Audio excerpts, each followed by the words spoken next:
look at what applications you can use, whether you're learning and development, or training, or coaching, or mentoring, whether you're a consultant, an individual contributor. We'll talk about how all that works.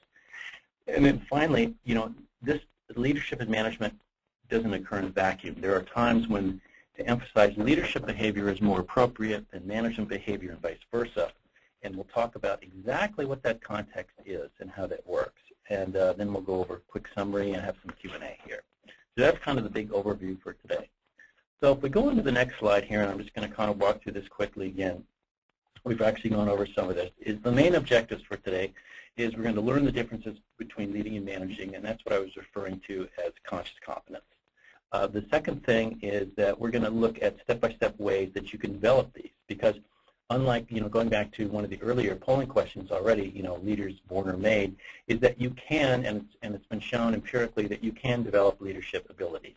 However, how you do it is very different than how you develop management abilities.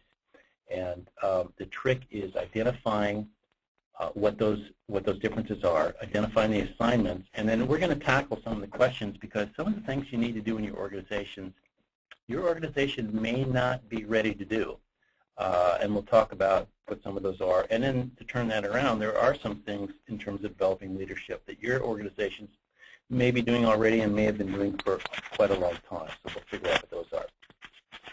One of the interesting things on bullet 3 here is that you can kind of go to extreme leadership and extreme management to the point where it's essentially dysfunctional. And we'll talk a little bit about what that looks like, because those of you that have sort of had a gut intuition about, hey, something's not right in my organization, but I can't quite put my finger on it, we're going to figure out what that is. And then finally, I've alluded to this as well, we're going to know when to apply the leadership and management behaviors